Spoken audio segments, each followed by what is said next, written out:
Hello வணக்கம். பீடா, welcome to the show. Hyderabad Sunrisers வந்து ஒரு பிரேக் அப்புறம் வராங்கன்னு நினைக்கிறது கேட்ட மினி பிரேக்கு. இப்போ யாரோடனா பஞ்சாபோட எங்கன்னா அவங்க ஹோமே தான். ஏதாவது எந்த ஹோம்ல நாங்கள் 300 அடிப்போம் அப்படின்னு காலர் தூக்கி விட்டாங்களோ ஒரு 2 வாரத்துக்கு முன்னாடி எல்லாரும் வெயிட் பண்ணாங்க 300 எப்போ அடிப்பாங்க அப்படின்னு சொல்லிட்டு. அன்ஃபார்ச்சுனேட்லி அதுக்கப்புறம் very bad turn around downhill தான் அவங்களுக்கு. வில் தே ரீடிஸ்கவர் தேர் இது லாஸ்ட் டச் வித் த பேட்டை? என்ன பண்ணணும் அவங்க ஜெயிக்கிறதுக்கு? இந்த மேட்ச் எப்படி இருக்கும் சொல்லுங்க எங்களுக்கு. உங்க இனிஷியல் தாட்ஸ் என்ன? இந்த ஃபர்ஸ்ட் அண்ட் ஃபார்மோஸ்ட் திங் அதான் சொல்றேன். எனக்கு ரொம்ப பிடிச்ச விஷயம்னா வெட்டரி வந்து ஹானஸ்டா வந்து I think we need to give more importance to the condition and play accordingly and conquer the condition. அது ஒரு ஸ்மார்ட்டஸ்ட் பர்சனை நீங்க பார்க்க முடியாது. ரொம்ப சாஃப்ட் ஸ்போக்கன். அப்படியே அவரோட பேசும்போது பேசிட்டே இருக்கலாம் போல இருக்கு. I had the privilege of working with him when he was a Royal Challengers Bangalore captain at that RCB-ல. ரொம்ப கிளவரான ஆளு. So he knows what to do. இதுக்கு மேல நீங்க ரிஸ்க் So, எடுத்தீங்கன்னா நாங்க 300 ரன் தாண்டா அடிப்போம் இந்த வருஷமும் நாங்க தாண்டா அப்படின்னு சொல்ல மாட்டார்ல. அத வந்துட்டு நீங்க இப்ப போன தடவை ஒரு பிச்சு கொடுத்தா இருப்பாருங்க. அதுல நீங்க 300 அடிக்கணும்னு கனவு கண்டீங்கன்னா போன தடவை மாதிரி 150 பொட்டலம் ஆயிடுவாங்க. Which is extremely surprising for me. எதுக்காக அந்த ஸ்ட்ராட்டஜி வந்து கொடுத்தாங்க அப்படின்னு, அந்த பிச்சு 4 மட்டும்தான் ஆவரேஜ் ஸ்கோர் ரொம்ப கம்மியானது. மற்றதெல்லாம் பாத்தீங்கன்னா பிளாஸ்டிங் பேட்டிங் விக்கெட்ஸ்.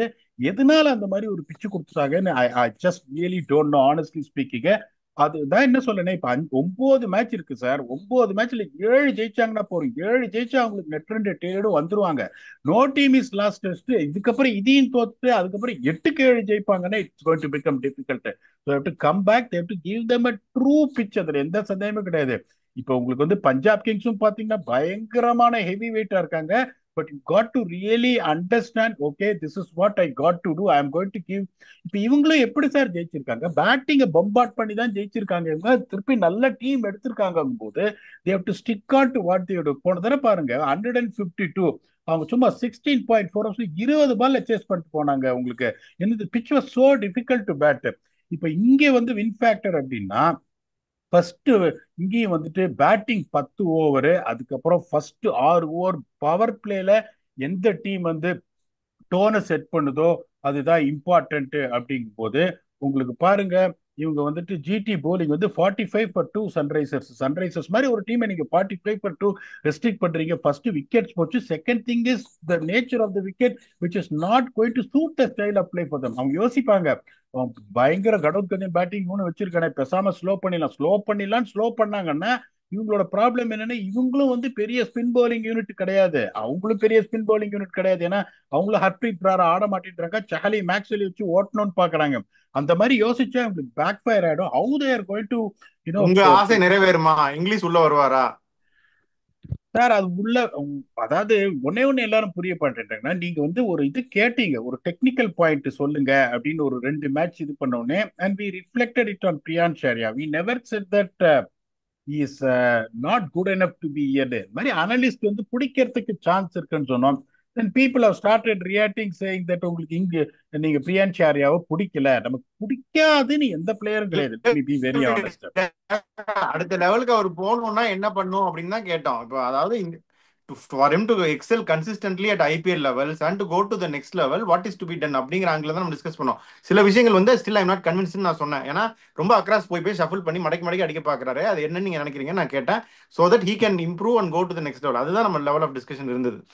ஏன்னா நமக்கு நமக்கு என்னன்னா இந்தியன் கிரிக்கெட் மேல வரணும். எல்லா பிளேயர்ஸும் சின்ன பசங்களுக்கு நிறைய சான்ஸ் கிடைக்கும். That is what it is.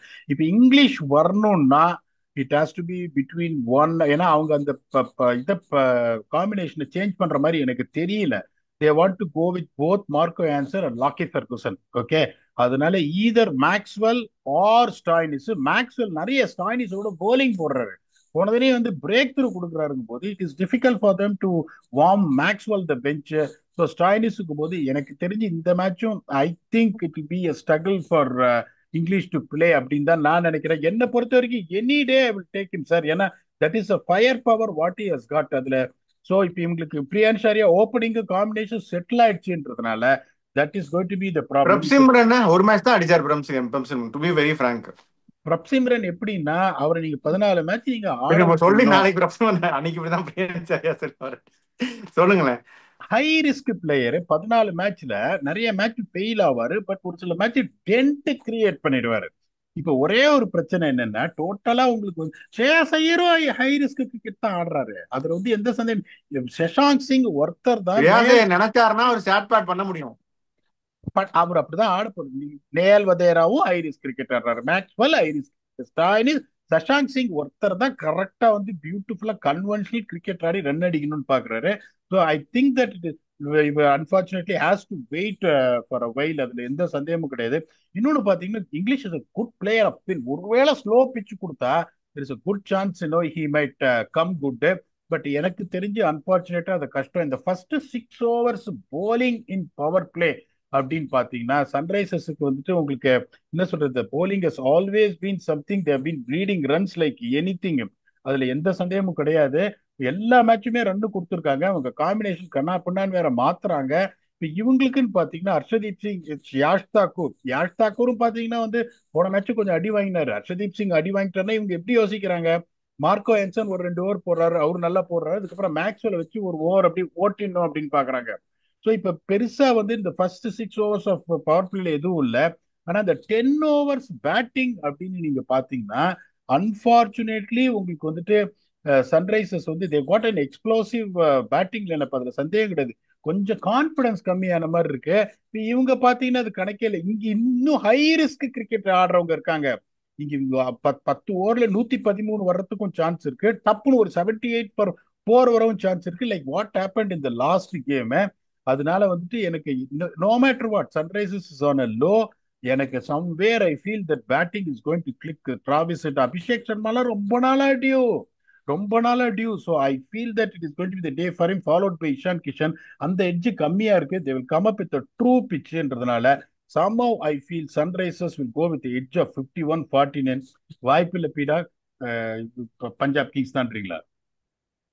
இல்ல பீடா, போன மேட்ச் நான் சன்ரைசர்ஸ் ஜெயிப்பாங்கன்னு நினைச்சேன். தேர் லாங் டியூ. இந்த தடவை ஹோம்ல இந்த தடவை தவறாதுன்னு நினைக்கிறேன். சன்ரைசர்ஸ் ஜெயிப்பாங்கன்னு நான் நினைக்கிறேன். பார்ப்போம் என்ன ஆகுதுன்னு. ஃபேண்டசி பிக் சொல்லுங்க அப்படியே. ஸோ இப்பதான் சொன்ன அபிஷேக் சர்மா டியூன்னு எனக்கு என்னமோ தோணுது. அபிஷேக் சர்மா அடிப்பாருன்னு. நிதிஷ் ரெட்டி சூப்பர்பா ஆடி ஆடி ஆடி விக்கெட்டை கொடுக்குறாரு. இட்ஸ் நாட் லைக் திஸ் அதாவது ஸ்ட்ரகிளிங். ஒன்னு 18-19 விக்கெட் கொடுக்குறாரு, இல்ல 35 விக்கெட் கொடுக்குறாரு. ஹார்ட் ஒர்க் பண்ணிட்டு கொடுக்குறாரு சார் விக்கெட்டை. டப்பு டிப்புன்னு கசாமசன் சுத்தி அவர் விக்கெட் கொடுக்கல, இல்லைன்னா தடவி தடவி அவுட் கொடுக்கல. இது ஆடும்போது பாத்தீங்கன்னா வா, சாய் சுதர்ஷன் மாதிரி ஸ்டார்ட் பண்றாரு. ஸ்டார்ட் பண்ண பார்த்தா ஒரு கேர்லெஸ்ஸா ஒரு ஷாட் ஆடி ஒரு 17 அவுட் ஆறாரு. ஸோ என்னை பொறுத்த வரைக்கும் அவர், I think that will come good. So சன்ரைசர்ஸ்ல பாத்தீங்கன்னா I'm going to pick Nitish Reddy, I'm going to pick Abhishek Sharma. Shreyas ஐயரை நான் விடவே மாட்டேன், அதுல எந்த சந்தேகமும் கிடையாது.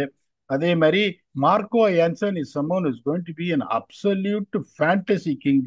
எனக்கு என்னமோ ஸ்டாயினிஸ் இந்த தடவை பர்ஃபார்ம் பண்ணுவாரு அப்படின்னு நினைக்கிறேன். ஸோ என்னோட 5 பிக்கு பார்த்தீங்கன்னா, Shreyas Iyer, Marco Jansen, Marcus Stoinis, Abhishek Sharma, Nitish Reddy. என்னால கெஸ் பண்ண முடியல. நீங்க ஸ்டார்ட் பண்ணிடுங்க உங்க 5. ஓகே. நீங்க மார்க்கா சொல்றீங்க, அப்ப நான் லாக்கி சொல்லிடுறேன். அவரும் விக்கெட் டேக்கிங் பவுலர் தான். கமின்ஸ் இந்த பக்கம். கமின்ஸும் வந்து எப்போ விக்கெட் வேணுமோ அப்போ வந்து போட்டு விக்கெட் எடுத்துடுவாரு. 2. டிராவிஸ் ஹெட் நீங்க எடுக்கல. எடுக்கல சார். ஸோ டிராவிஸ் ஹெட்டை நான் எடுத்துடுறேன். டிராவிஸ் ஹெட்டை விட முடியாது ஃபேண்டசிக்கு. ஸோ 3. கிளாஸன் இது வரைக்கும் அடிக்கல பீடா, ஒரு 50 கூட அடிக்கல. ஸோ அவரையும் நான் எடுக்கிறேன். அனிகேட் வர்மா செம ஃபார்ம்ல இருக்காரு, அனிகேட் வர்மாவையும் நான் எடுக்கிறேன். ஸோ இதுதான் என்னுடைய 5. ஸோ இந்த மேட்ச்க்கும் நம்ம சொல்லிட்டோம், ஃபேண்டசி சொல்லிட்டோம், கண்டிஷன்ஸு பிளேயிங் லெவன் எல்லாம் சொல்லியாச்சு. எஸ்ஆர்ஹெச் அப்படின்னு நினைக்கிறோம். பார்ப்போம் என்ன ஆகுதுன்னு. நீங்க இந்த மேட்ச்சுக்கு ஃபைனல் தாட்ஸ் என்னன்னு சொல்லுங்க. அதுதான் சொன்னேனே. இப்போ இப்ப நீங்க வந்துட்டு ஒன்னே ஒண்ணு வந்து ஹானஸ்டா சொன்னீங்க. அதாவது இந்த இந்த பேட்டிங்ல என்ன, இப்ப சன்ரைசர்ஸோட பேட்டிங்ல என்ன பாருங்க, Abhishek Sharma, Travis Head, Ishan Kishan, Nitish Reddy. I I I think இப்ப இதுல ஒரே ஒரு இது என்னன்னா, அவங்க வந்துட்டு whether are they going to bring in Adam Zampa for Kamindu Mendis. அது ஒன்னே ஒண்ணுதான் வந்து ஒரு யோசிக்க வேண்டிய ஒரு விஷயமா இருக்கு. தென் அபினவ் மனோகர் இம்பாக்ட் சப் வந்துட்டு, Henry Klaasen, Aniket Verma, Pat Cummins, Harshal Patel, Mohammed Shami and Zeeshan Ansari. You also expect Harshal Patel to be back. So ஒரு கம்ப்ளீட் ஒரு power house batting lineup. Only thing is I'm expecting them to click. இதே மாதிரி இங்கே பாருங்க, பிரியான்ஷாரியா, Prabhsimran Singh, Shreyas Iyer, Stoinis, நேல் Vadra, Maxwell, Shashank Singh, Marco என்சன் போன match 34 of 19 balls. Harshdeep Singh, Lockie Ferguson, Chahal, Yash Thakur போது the contest is going to be even. But என்னை பொறுத்த வரைக்கும் இப்ப சன்ரைசர்ஸ் தின் த்ரெட்ல ஓடிட்டு இருக்காங்க. அவங்க கொஞ்சம் வேகமா ஓடுவாங்கன்னு நினைக்கிறேன். அந்த இதுல கொடுத்தேன். லக்கிலி நீங்களும் சன்ரைசர்ஸ் சொல்றீங்க. Let us see whether this is going to be the redemption game for Sunrisers to get back on track. We'll come back and do a review, double-header review with your very own Octopus and see which team has got points on board and moving forward. Until we come back and entertain you for that episode, thanks a lot and bye-bye.